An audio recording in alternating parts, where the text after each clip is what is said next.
इलाके में हम इस वक्त मौजूद हैं जहाँ पे आज से 2 रोज़ कबल जो है एक नौजवान लड़की की लाश मिलती है जिस पर बेईमाना तशद्दुद करके उसको कत्ल करके जो है वो कूड़े के एक ढेर पे फेंक दिया गया था।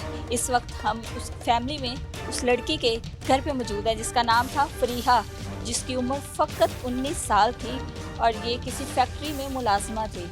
शाम को वापसी पे जब ये घर आ रही होती है उसी दौरान इसको जो है घर आने पर जो है वालदा ने जो मौक़िफ़ इख्तियार किया है FIR नंबर 1590/25 के मुताबिक वालदा की मुद्दईयत में ये मुकदमा है जिसमें वालदा ने मौक़िफ़ इख्तियार किया है कि कत्ल करने वाला जो है वो कोई और नहीं बल्कि फरीहा का सौतेला बाप है, जो कि अपनी सौतेली बेटी फरीहा पर बुरी नज़र रखता था। उस रोज़ माँ की गैर मौजूदगी पाकर इस शौहर ने उसके साथ जो है मुबैना तौर पर ज़्यादती की और उसके अलावा उस पर डंडों से और पता नहीं ना जाने किन किन चीज़ों से वार करके जो है उस पर बेईमाना तशद्दुद करके उसको मार दिया। इस वक्त मैं जिस जगह पे खड़ी हूँ आप ये देख सकते हैं, ये एक छोटा सा घर है जिसमें इस खातून की जो है वो 2 शादियाँ हो चुकी हैं। पहली शादी में से 8 बच्चे हैं और फरीहा सबसे बड़ी है। दूसरी शादी में से 1 बेटी है और ये एक छोटा सा घर है और ये 9 बच्चे इसी घर में मौजूद थे उस वक्त जब फरीहा के साथ ये सारा मामला पेश आ रहा था और फरीहा को तशद्दुद का निशाना बनाकर कत्ल किया जा रहा था। आपको वो सारी चीज़ें भी दिखाते हैं कि यहाँ पर किस तरह उसको रस्सियों से बांध कर उस पर तशद्दुद किया गया और ना जाने क्या क्या क़यामत टूटती रही उस 19 साला बच्ची पर। ये वो कमरा है, आइए ज़रा कैमरामैन से गुजारिश है कि सारे मनाजिर दिखाए। ये वो कमरा है और ये वो औज़ार हैं, ये वो रस्सियाँ हैं जिन रस्सियों से उसको बांधा गया था। और उसके बाद ये स्पंज जो इस वक्त आप देख सकते हैं, ये स्पंज अक्सर फरीहा के बैग में होता था और ये वो डंडा है और ये वो सारी चीज़ें इसी बेड पर उस शख्स ने ना जाने उस पर क्या क्या जुल्मों से सितम किया और उसके बाद जो है उसको वहाँ पे कचरे के ढेर पे जाके फेंक दिया। यही नहीं, फेंकने के बाद सुबह जब आवाम को पता चल जाता है, लोगों को पता चल जाता है, ऐलान हो जाता है, तो ये शख्स जो है बड़ा मुतमईन होकर पुलिस के साथ जो है वो इन्वेस्टिगेशन भी करवा रहा था। लेकिन पुलिस ने बरवक्त कार्रवाई की और मुलजिम इस वक्त सलाखों के पीछे है। मुद्दई फैमिली में इस वक्त वालदा मेरे साथ मौजूद हैं, वालदा से सारी तफसीलात जानते हैं।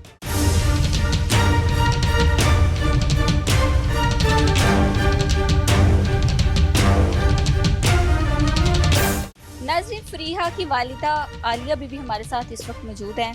हमें आपकी बेटी का बड़ा अफसोस है। मुझे ये बताएं कि कितनी उम्र थी आपकी बेटी की? 18-19 साल। 18-19। कितने बच्चे हैं आपके? मेरे 5 बेटे और 4 बेटियाँ। ठीक है। और फरीहा जो है ये सबसे बड़ी थी? सबसे बड़ी फरीहा थी। ठीक है। पहले शौहर में से थी या दूसरे शौहर में से? ये सारे बच्चे पहले शौहर में से हैं। ठीक है। टोटल कितने बच्चे हैं आपके? मेरे पहले शौहर में से 8 है और ये एक छोटी बेटी है दूसरे शौहर में से। दूसरे शौहर में इस वक्त जो है वो 8 है। जी। अच्छा, पहले शौहर से डिवोर्स के बाद इस शख्स से शादी की थी आपने? कितना अर्सा पहले? हो गए तकरीबन 3 साल। 3 साल। अच्छा, 3 साल में इसका रवैया आप लोगों के साथ कैसा रहा? शुरू में कुछ दिन ठीक था लेकिन फ़ौरन चेंज हो गया था, तो ब्लैकमेल करने लग गया। जगह जगह जहाँ मैं काम करती हर जगह इसने शुरू से लेके आज तक मुझे ब्लैकमेल किया।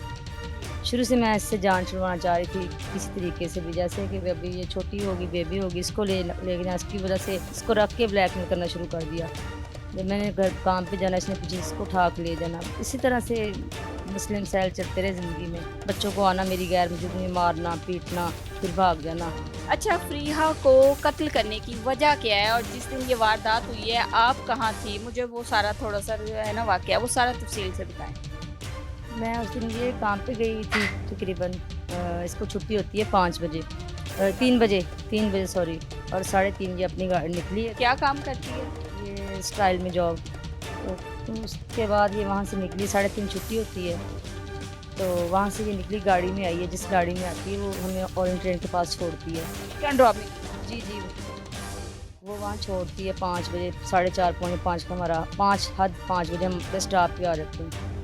तो ना मैं चली गई, मैंने ना रिश्ता देखना था ये छोटी का, और इनका ना मैं रिश्ते के लिए ना बात पहले शादी करना भी, मतलब शादी छोटी की मैं कह रही थी जल्दी कर दूँ, इस वजह से मैं गई हुई थी रिश्ते की वजह से। कुछ मुझे काम था ज़रूरी, उसकी वजह से घर बताया हुआ था। मैंने कहा मैं ना लेट आऊँगी, थोड़ा सा आ जाऊँगी, लेट आऊँगी थोड़ा सा। फरीहा को पता था? पता था बड़ी को। और आपके जो शौहर हैं क्या नाम है उनका? शहबाज। शहबाज को भी पता था आपने लेट आना है? नहीं, इसने मुझे फ़ोन किया था, ये कह रहा था बच्ची को ना मैंने लेके जाना, छोटी को। ये वैसे तो हमारे साथ नहीं रहता, क्योंकि मेरी गैर मौजूदगी में आ जाए, बच्चे छोटे होते हैं ना, ये 3 बच्चे अक्सर घर होते हैं, हम तो काम पे होते हैं, तो चोरी से बच्ची को उठा के अक्सर ही ले जाता है। इस घर का तो उसको वैसे ही पता है, किसी टाइम भी आ सकता है इस घर में। इसी वजह से बच्ची को जो है ना, वो उस घर में रहती है ज़्यादा, दूसरे घर में। आप फिर नहीं थी, आप रिश्ते के सिलसिले में कहीं और थी, तो वापस आ रही थी, उसके बाद क्या हुआ? तो मुझे पता चला जैसे ही मैं भी रास्ते में थी, काफ़ी दूर सफ़र मेरा काफ़ी सारा था, तो मुझे पता चला 6:30 का टाइम हो गया। इसने मुझे पहले कॉल की थी, मैंने बच्ची को लेके जाना है, अपने आप दे दोगी तो ठीक है, नहीं दे दोगी तो फिर मैं, आपको पता ही है फिर मैं क्या कर सकता हूँ। ब्लैकमेल करता था ना हर बात से। मैंने कहा कोई बात नहीं, तुम ले जाना, जब तक रखना अपनी बेटी है ले जाओ, तो कोई बात नहीं, फिर वापस छोड़ जाना। कहता वो तो बाद की बात है ना। मैंने कहा अभी तो मैं घर में नहीं हूँ, मैं उधर बच्ची का ना रिश्ता देखना था, तो किसी काम जा रही हूँ काम से, तो आज कब आना कहता तुमने। मैंने कहा मैं इतने बजे तकरीबन जा रही हूँ, फिलहाल मुझे 2-2.5 घंटे लग जाएंगे जाते जाते, 2-2.5 घंटे मुझे वापसी में भी लग जाएंगे।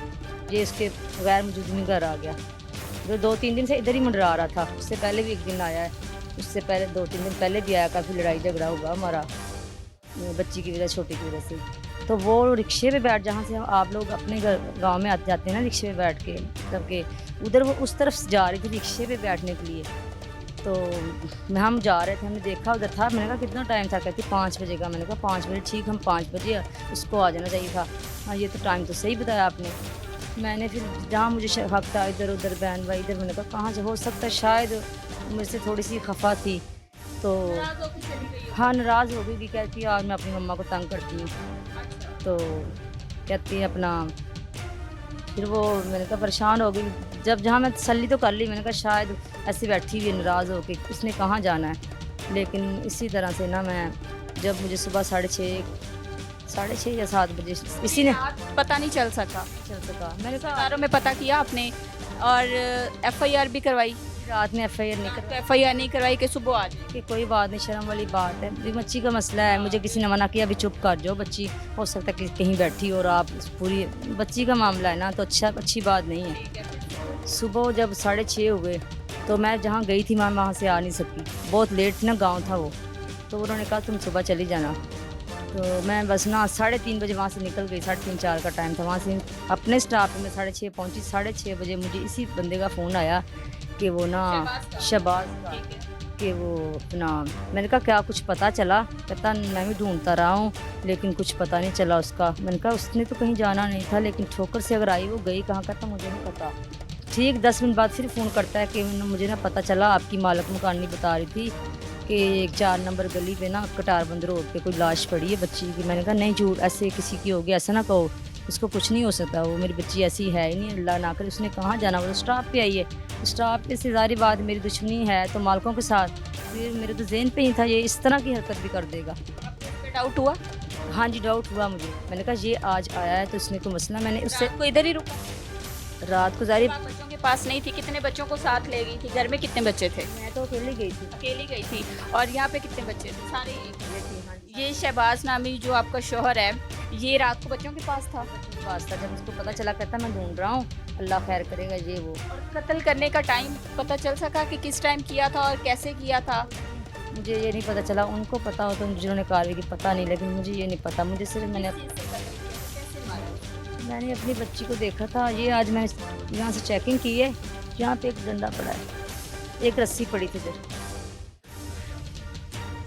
तो आज मैंने चेक किया। मैंने कहा देखती हूँ शायद मेरी बेटी की कुछ चीज़ यहाँ से मिल जाए। मैंने तो उसको देखा नहीं ठीक से, एक दफ़ा देखा बस, मुझे उसके बाद पता नहीं क्या हुआ। मेरी बेटी वहाँ से लेके जा चुकी थी जहाँ मैंने उसको जाकर देखा था।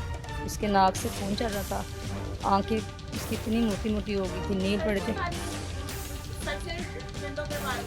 मुँह तो ठीक था लेकिन नील वगैरह इतनी मोटी मोटी, मतलब उसका चेहरा हुआ पड़ा था, नील पड़े हुए थे। मैं नहीं देख सकी, मुझे नहीं पता उसके बाद क्या हुआ। मैंने अपनी बच्ची को नहीं देखा, वो ले गए अब मेरी बेटी को, तो पुलिस वालों को पता हो तो मुझे नहीं पता। लेकिन यहाँ मैंने चेकिंग किया था कि यकीन नहीं हो रहा था मेरी बच्ची, मतलब कि यहाँ आई है, इसके लिए ये हुआ। अच्छा, आपके शौहर ने ये स्टेटमेंट दी है इब्तदाई तफ्तीश में कि आपका जो पहला शौहर है वो भी इस केस में मुलविस है, तो कहीं ना कहीं आपको लगती है ये बात कि वो भी मुलविस हो सकता है अपनी सगी बेटी को कत्ल करवाने में? और नहीं है, क्योंकि वो इसलिए शायद मैं कहती, मगर नहीं, वो बिल्कुल नहीं हो सकता। उस रात को जो रिश्ता वो जिसने मुझे बताया था वो उन्हीं के रिश्तेदारों में था, वही मैं देखने गई थी। उस टाइम वो उधर ही था, इसलिए वो नहीं हो सकता उस टाइम। मुस्लिम अरेस्ट है, जी। आपकी क्या अपील है? बेटी आपकी जो है वो कत्ल हो चुकी है, मुलजिम जो है वो सलाखों के पीछे हैं, दिल में शौहर के लिए हमदर्दी है या बेटी के लिए इंसाफ की तलबगार है? इस तरह के इंसान को तो इतने टोटे करे कि बंदा ना किसी कुत्ते के आगे डाल दे। इस तरह की बुरी की इसको देख के कोई इस तरह से कोई किसी बेटी के साथ ऐसा ना हो जो मेरी बेटी के साथ किया गया है। मेरी बेटी को इतने बुरे तरीके से मारा गया है। वो मासूम सी थी, कुछ बोल नहीं सकती थी। उसने तो मेरे साथ भी कभी नहीं बोला कुछ, जो मर्जी हो जाए, कभी उसने मेरा जवाब तक नहीं दिया। उसको जैसे बोलना नहीं आता, गुड़िया की तरह थी वो। वो तो कुछ बोल भी नहीं सकती थी। 2 दिन से वो भूखी थी, कहती मम्मा मुझे भूख नहीं है, मैं नहीं खा रही। बुखार था उसको। इतनी दरिंदगी, इस तरह के इंसान को तो कोई इतनी बुरी सजा देनी चाहिए। मैं कहती हूँ मेरे बस में हो तो मैं इसको जान से भी जाके मार दूँ अभी। गवर्नमेंट से, सीएम साहिबा से, आईजी साहब से और अहल हुकाम से आपकी क्या अपील है? हमारे चैनल के तवज्जुह से हमारी पूरी कोशिश होती है कि मजलूम के साथ हम खड़े हों और आपको इंसाफ मिले। आपकी क्या अपील? मेरी ये अपील है कि इस तरह के इंसान को बुरी से बुरी तरीके से सजा दी जाए। उनकी मेहरबानी है मेरे साथ, मुझे इंसाफ मिलना चाहिए। मेरी बेटी को, कातिल को बुरी से बुरी सजा मिलनी चाहिए। नाज़रीन, एनी शाहिदीन में से एक कारी साहब हमारे साथ इस वक्त मौजूद हैं जो कि मौका पे पहुंचे थे। अस्सलाम वालेकुम। जी, वालेकुम अस्सलाम व रहमतुल्लाह। सर, जब सुबह आपने लाश को देखा, एनी शाहिदीन में से आप एक हैं, तो किस हालत में देखा था लाश को? वैसे ही पड़ी हुई थी, सर पे दुपट्टा भी था लेकिन वो साइड पे पड़ा हुआ था और कपड़े जो है वो नाक़िस किस्म के थे। वैसे तो यूनिफॉर्म में थी और कार्ड भी था उनके पास जहाँ पे वो जॉब वगैरह करती हैं। तो जब हमने जाके देखा है तो सूरत हाल अजीब है। उसी टाइम 15 पे कॉल कर दी थी, पुलिस ने आके अपनी हिरासत में उसको ले लिया। कैसे ये लोग हैं, जानते हैं? वैसे बेसिकली हम इनको जानते तो नहीं हैं, ये मामलात बनने के बाद हमने इनको देखा है कि ये लोग हैं और यहाँ से नियाज़ बेग से महसूस भी नहीं होता कि ये नियाज़ बेग से हैं। सुनने में आ रहा है कि ये बाहर से लोग आए हैं, आउटसाइडर है, ये बाहर से लोग आए हैं और बाहर से आके ये कार्रवाई की है। तो सुतेला बाप था शायद और साथ सगा बाप भी था, वालदा भी है जिन्होंने ये मामलात किए हैं। और इंसानियत शर्मा जाती है ये सुन के कि अपनी ही औलाद और बेटी जिसको नबी करीम सल्लल्लाहु अलैहि वसल्लम ने बड़ी इज़्ज़त से नवाजा है और फिर काफिर की बेटी भी हो तो आका करीम सल्लल्लाहु अलैहि वसल्लम ने उसके सर पर चादर डाली है कि ये बेटी है। तो अपनी ही बेटी को बाप ने इतने जुल्म करके अपनी ही बेटी को कत्ल किया। अल्लाह ताला उसकी मग़फ़िरत फरमाए और इनको अल्लाह रब्बुल आलमीन बेहतरीन किस्म की सज़ा अता फरमाए।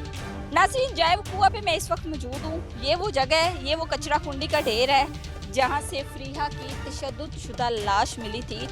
लाश को देखा गया था कि उसको रस्सियों से बांधा हुआ था और जुल्म सितम जो है वो उस पर ढाए हुए थे और न जाने किस तरह से उसको तड़पा कर जो है वो कत्ल किया गया था। मुलजिम इस वक्त सलाखों के पीछे है, तफ्तीश जारी है। वालदा का मौक़िफ़ भी आपने जाना और सारी केस की तफसीलात भी आपके सामने रखी। अब तक की जो तफ्तीश हो चुकी है उसमें सौतेले बाप ने इकरारी जुर्म कर लिया है। अब इन्वेस्टिगेशन के बाद ही पता चल सकेगा कि सौतेले बाप के साथ और कौन मुलव्विस था।